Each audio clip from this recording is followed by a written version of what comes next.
வணக்கம் நண்பர்களே. இன்னைக்கு நாம பார்க்க போற விஷயம் ரொம்பவே சுவாரஸ்யமானது. ஜோதிட உலகத்திலேயே இவங்கள புரிஞ்சுக்கவே முடியாதுப்பா அப்படின்னு எல்லாராலையும் சொல்லப்படுற, அதே சமயம் எல்லாரையும் ஈர்க்கக்கூடிய ஒரு ராசியை பத்தி தான் பார்க்க போறோம்.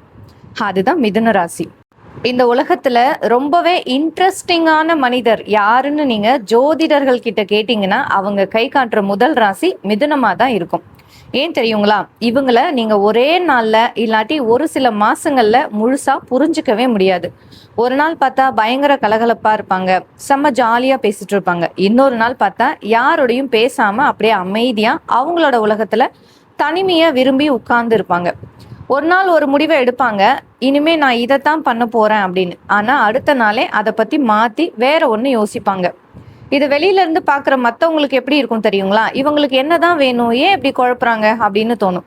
ஆனா நண்பர்களே, இது அவங்களோட பலவீனம் கிடையாது, அவங்களோட மிகப்பெரிய பலம். இதோட பின்னணி என்ன? அவங்களோட மனசோட ஆழத்துல என்ன இருக்கு? காதல், வாழ்க்கை, அவங்களுடைய கர்ம வினைகள்னு எல்லா ரகசியங்களையும் இந்த வீடியோல நம்ம ரொம்ப அழகா அக்குவேர் ஆணிவேர பார்க்க போறோம். நண்பர்களே, இந்த வீடியோல சொல்லப்படுற தகவல்கள் எல்லாமே பாரம்பரிய வேத ஜோதிடம் மற்றும் ஆன்மீக நம்பிக்கைகளின் அடிப்படையில் தொகுக்கப்பட்டவை மட்டுமே. ஒவ்வொரு மனுஷனோட வாழ்க்கையும் அவங்களோட முழு ஜாதகம், கிரக நிலைகள், அவர்கள் வாழும் சூழ்நிலை மற்றும் தசா அமைப்பு, அவங்களோட சுய முயற்சி எடுக்கும் முடிவுகளை பொறுத்து மட்டுமே மாறுபடும். இது ஒரு பொதுவான வழிகாட்டுதல் மட்டுமே. வீடியோக்குள்ள போகிறதுக்கு முன்னாடி நம்ம சுபியோகம் தமிழ் சேனலை இன்னும் சப்ஸ்கிரைப் பண்ணாம பாக்குறீங்கன்னா சப்ஸ்கிரைப் பண்ணிட்டு கூடவே இருக்க அந்த பெல் ஐக்கானையும் தட்டி விட்டுருங்க. முதல்ல ஜோதிட ரீதியா மிதுனம்னா என்னன்னு பார்ப்போம். ராசி மண்டலத்தோட 3வது ராசி தான் இந்த மிதுனம். இதோட அதிபதி யாருன்னு பாத்தீங்கன்னா நவகிரகங்கள்ல இளவரசன் சொல்லப்படுற புதன் பகவான். ஜோதிடத்துல புதன்னா அறிவு, சூப்பரான பேச்சு திறமை, எதையும் டக்குன்னு கத்துக்கிற ஆர்வம், எழுத்து, வியாபாரம், கம்யூனிகேஷன், அப்புறம் மின்னல் வேக சிந்தனைக்கு அதிபதின்னு சொல்லுவாங்க. அதனாலதான் மிதுன ராசிக்காரங்க பிறப்பாலேயே நல்ல புத்திசாலிகளாகவும் புதுசா எதையாவது கத்துக்கணும் அப்படின்னு துடிக்கிறவங்களாவும் இருப்பாங்க. இவங்களோட உண்மையான குணம் என்னன்னா, வெளியில இருந்து பார்க்கும்போது இவங்க எப்பவும் ஜாலியா எந்த கவலையும் இல்லாத மாதிரி தெரியலாம். ஆனா அவங்க தலைக்குள்ள 24 மணி நேரமும் 1000 எண்ணங்கள் ஓடிக்கிட்டே இருக்கும். ஒரு சின்ன விஷயத்த கூட 4-5 கோணத்துல யோசிப்பாங்க. அதனாலதான் சில நேரங்கள்ல ஒரு முடிவை டக்குன்னு எடுக்கிறதுக்கு முடியாம டைம் எடுத்துப்பாங்க. இவங்க எல்லாரு கூடயும் ஈஸியா பழகிடுவாங்க. ஆனா எல்லாரையும் அவ்வளோ சீக்கிரம் மனசுக்குள்ள சேர்க்க மாட்டாங்க.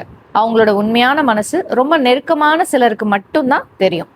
இவங்களோட மிகப்பெரிய பலம் மற்றும் பலவீனங்கள் என்னன்னு பார்க்கலாம். மிதுன ராசிக்காரங்களோட மிகப்பெரிய பலம், இப்போ ஒரு ரூம்குள்ள 10 பேர் இருக்காங்கன்னு வச்சுப்போம். அங்க என்ன நடக்குது, சுத்தி இருக்கிறவங்களோட மைண்ட் செட் என்ன அப்படின்றத அந்த 10 பேர்ல ரொம்ப வேகமா கணிக்கிற ஆள் யாரு அப்படின்னு பாத்தீங்கன்னா அது மிதுன ராசிக்காரங்க தான். ஏன்னா இவங்க சும்மா காதுல வாங்க மாட்டாங்க, நல்லா கவனிப்பாங்க. மத்தவங்க கண்ணுக்கு தெரியாத சின்ன சின்ன டீட்டெயில்ஸை கூட இவங்க எளிதா கணித்துடுவாங்க. அதனால எந்த ஒரு புது சூழ்நிலைக்கும் இவங்க டக்குன்னு தங்களை மாத்திக்கிட்டு செட் ஆகிடுவாங்க.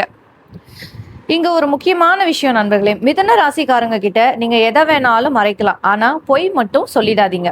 ஏன்னா அவங்க கிட்ட ஒரு இன்பில்ட்ல டிடெக்டர் மெஷின் இருக்கு. அதாவது நீங்க பேசுற பாடி லாங்குவேஜ், உங்களோட கண்ணு, உங்களோட வாய் தடுமாறுறது, இதெல்லாம் வச்சே நீங்க உண்மை சொல்றீங்களா இல்ல கதை கட்டுறீங்களா அப்படின்னு டக்குன்னு கண்டுபிடிச்சிருவாங்க. வெளியில காட்டிக்காம சொல்லுங்க அப்புறம் அப்படின்ற மாதிரி கேட்டுக்கிட்டே இருப்பாங்க. ஆனா மனசுக்குள்ள உங்களோட தப்ப நோட் பண்ணி வச்சிருப்பாங்க.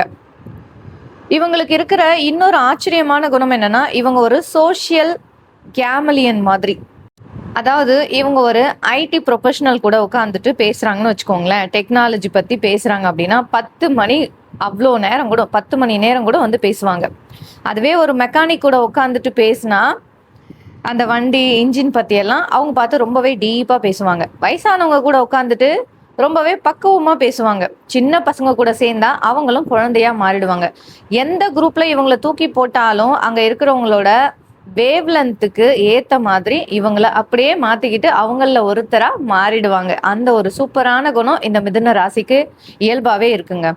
இவங்களுக்கு ஒரே வேலையை வருஷக்கணக்கா ஒரே மாதிரி செஞ்சுட்டு இருக்கிறது பிடிக்காது, போர் அடிச்சிடும்.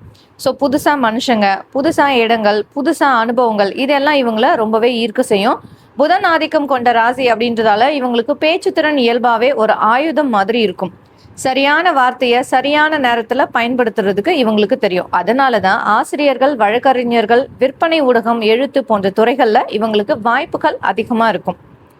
ஆனா வெளியில இவ்ளோ ஜாலியா இருந்தாலும் மிதுன ராசிக்காரங்களுக்கு இருக்கிற மிகப்பெரிய சவாலே அவங்களோட ஓவர் திங்கிங், அது கூடவே தூக்கம் இல்லாம இருக்கிறது. பகல் முழுக்க எல்லாரையும் ஜாலியா என்டர்டெயின் பண்ணிட்டு நைட்டு படுக்க போகும்போது அவங்களோட மூளை டபுள் ஸ்பீட்ல வேலை செய்ய ஆரம்பிக்கும். சம்பந்தமே இல்லாத விஷயங்களை எல்லாம் நைட்டு 2 மணிக்கு கூட யோசிச்சுட்டு இருப்பாங்க. இதனாலே அவங்களுக்கு ஸ்ட்ரெஸ் வந்து அதிகமாகும். அதனால மன அமைதிக்காக இவங்க கொஞ்ச நேரம் தனிமையில இருக்கவும் விரும்புவாங்க. அடுத்ததா இவங்களோட காதல் மற்றும் திருமண அமைப்பு, பணம், தொழில் இதெல்லாம் எப்படி இருக்குன்னு பார்க்கலாம். மிதுன ராசிக்காரங்களோட காதல் வாழ்க்கை எப்படி இருக்கும்? இவங்க காதல்ல விழுறது ரொம்ப சுவாரஸ்யமானது. ஏன்னா இவங்க வெறும் வெளி அழகை பார்த்து மட்டும் லவ் பண்ணிட மாட்டாங்க. அந்த நபரோட பேச்சு, அறிவு, நடத்தை, சிந்தனை இது எல்லாத்தையும் கவனிச்ச பிறகுதான் மனசையே வந்து திறப்பாங்க. அப்படி ஒருத்தரை பிடிச்சிடுச்சு அப்படின்னா அவங்க கூட மணிக்கணக்குல பேச முடியும், பேச செய்வாங்க. ஆனா மிதுன ராசிக்காரங்களை கண்ட்ரோல் பண்ண நினைச்சா அங்க பாசம் கட்டாகிரும். காதல்ல அவங்களுக்கு அன்பு எவ்வளவு முக்கியமோ அதே அளவுக்கு அவங்களோட சுய சுதந்திரமும் ரொம்ப ரொம்ப முக்கியம். அடுத்ததா திருமணத்துக்கு பிறகு மிதுன ராசிக்காரங்க தங்களோட துணைய ஒரு பார்ட்னரா மட்டும் பார்க்காம நல்ல நண்பர்களை போல நடத்துறதுக்கு விரும்புவாங்க. அப்படி வந்து ஓப்பன் மைண்டடா பேசாம மனசுக்குள்ளேயே வச்சுக்கிட்டு அந்த மாதிரி இருக்கிற ஒரு கேரக்டரா இருந்தாங்க அப்படின்னா அங்க வந்து கருத்து வேறுபாடுகள் வந்து வரும். ஒருவரை ஒருவர் கேட்டு புரிஞ்சுக்கிட்டு வாழ்ற பழக்கம் இருந்தா இவங்களோட திருமண வாழ்க்கை மிகவும் மகிழ்ச்சியாக இருக்கும். அடுத்ததா பணம் மற்றும் பொருளாதாரம் எப்படி இருக்குன்னு பார்க்கலாம். மிதுன ராசிக்காரங்க எப்பவுமே காசு சம்பாதிக்கிறதுக்கு பல வழிகளை யோசிப்பாங்க. ஒரே ஒரு வருமானத்தை நம்பி இருக்க இவங்களுக்கு பிடிக்காது. வேலை செஞ்சுக்கிட்டே சைட்ல சொந்த தொழில், ஆன்லைன் ஜாப் இல்லைன்னா இன்வெஸ்ட்மெண்ட்னு மல்டிபிளா யோசிப்பாங்க. ஆனா பண விஷயத்துல இவங்க கிட்ட ஒரு சின்ன பலவீனம் இருக்கு. அதுதான் இம்பல்சிவ் பையிங்.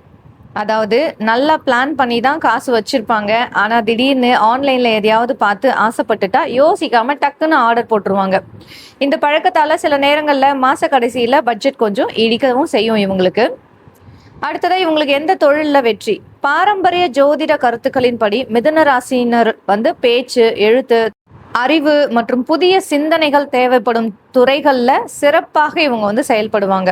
அதாவது ஆசிரியர், பேராசிரியர், வழக்கறிஞர், எழுத்தாளர், பத்திரிகையாளர், YouTube, digital media creators, marketing, விற்பனைத்துறை, தகவல் தொழில்நுட்பம், ஐடி, வணிக ஆலோசனை இதெல்லாம் வந்து பார்த்தீங்கன்னா இவங்களோட மாபெரும் மறைந்திருக்கும் பலம். மற்றவங்க ஒரு பிரச்சனையில இருந்து வெறும் பிரச்சனையை மட்டும்தான் பார்ப்பாங்க. ஆனா மிதுன ராசிக்காரங்க அந்த ஒரே பிரச்சனைக்கு பல தீர்வுகளை யோசிச்சு வச்சிருப்பாங்க. இதுதான் இவங்களோட ஆகச்சிறந்த திறமை. கடைசியா ஆன்மீக ரீதியாவும் ஜோதிட மரபுகளின் படியும் மிதுன ராசிக்காரங்க கத்துக்க வேண்டிய வாழ்க்கை பாடம் என்னன்னா, ஜோதிடத்துல என்ன சொல்றாங்கன்னா, மிதுன ராசிக்காரங்களோட வாழ்க்கை பாடமே மனதை நிலைநிறுத்தி கொள்வது மற்றும் அறிவை சரியான திசையில பயன்படுத்துறது தான். உங்க மூளை ரொம்ப சுறுசுறுப்பா இயங்குறது ஒரு வரம் தான். ஆனா அதே மனம் அதிகமா யோசிக்க ஆரம்பிச்சா அது குழப்பத்தை தான் தரும். ஆன்மீக பார்வையில அறிவு எவ்வளவு முக்கியமோ அதை விட மன அமைதியும் முக்கியம் அப்படின்றத நீங்க வளர்த்துக்கிறத வேணும். அதே மாதிரி பல மிதுன ராசிக்காரங்க வாழ்க்கையில மாற்றங்கள் ரொம்ப அதிகமாவே இருக்கும். ஒரே இடத்துல ஒரே சூழ்நிலையில நீண்ட நாட்கள் இருக்க மாட்டாங்க. வேலை, நண்பர்கள், வாழ்க்கை இதெல்லாம் வந்து மாறுபடும். பாரம்பரிய ஜோதிடத்துல இந்த அனுபவங்கள் எல்லாமே வாழ்க்கைய பல கோணங்கள்ல புரிஞ்சுக்கிறதுக்கு உங்களுக்கு இயற்கை கொடுக்கும் ஒரு வாய்ப்பு அப்படின்னே சொல்லப்படுது. அதனால மாற்றம் வந்தா பயப்படாம அதுல இருந்து கத்துக்க பழகிக்கணும். வாழ்க்கையில வெற்றி பெற என்னெல்லாம் நீங்க செய்யலாம்? ஒரே நேரத்துல எல்லாத்தையும் செய்யறதுக்கு முயற்சி செய்யாதீங்க. ஒரு இலக்கை தேர்ந்தெடுத்து அதை முழுமையா முடிச்ச பிறகு அடுத்த இலக்குக்கு போங்க. உங்களோட சூப்பரான பேச்சு திறமைய மற்றவங்களை ஊக்குவிக்கவும் நல்ல உறவுகளை உருவாக்கவும் பயன்படுத்துங்க. செலவு பண்ணும்போது கொஞ்சம் பிரேக் போடுங்க. இம்பல்சிவ் பையிங் இந்த பழக்கத்தை வந்து கட்டுப்படுத்துங்க. மன அமைதிக்காக தினமும் ஒரு 10 நிமிஷம் அமைதியா தியானம் செய்யுங்க. ஆன்மீக வழிமுறைகள் படி, நம்பிக்கைகளின் படி புதன்கிழமைகள்ல இறை வழிபாடு, குறிப்பா பெருமாள் வழிபாடு செய்யறது இவங்களுக்கு மன ஒருமைப்பாட்டை வளர்க்கும்.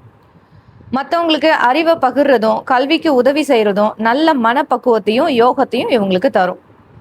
நண்பர்களே, மிதுன ராசிக்காரங்க பலர் வந்து மிதுன ராசிக்காரங்களை தவறா புரிஞ்சிட்டு இருப்பாங்க. ஆனா அவங்களோட மனசை முழுமையா புரிஞ்சுக்கிட்டவங்க அவங்கள ஒருபோதும் எளிதா மறக்க மாட்டாங்க.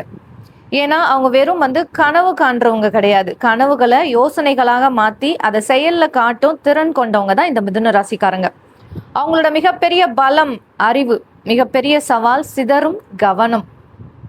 அந்த கவனத்தை ஒரே இலக்குல செலுத்த கத்துக்கிட்டா மிதுன ராசிக்காரங்க வாழ்க்கையில மிகப்பெரிய சாதனைகளை படைக்கிறதுக்கு முடியும். உங்க ராசி மிதுனமா இருந்தா இந்த வீடியோல சொன்ன எந்த குணம் உங்களுக்கு 100% பொருந்தி வந்துச்சுன்னு மறக்காம கமெண்ட்ல சொல்லுங்க.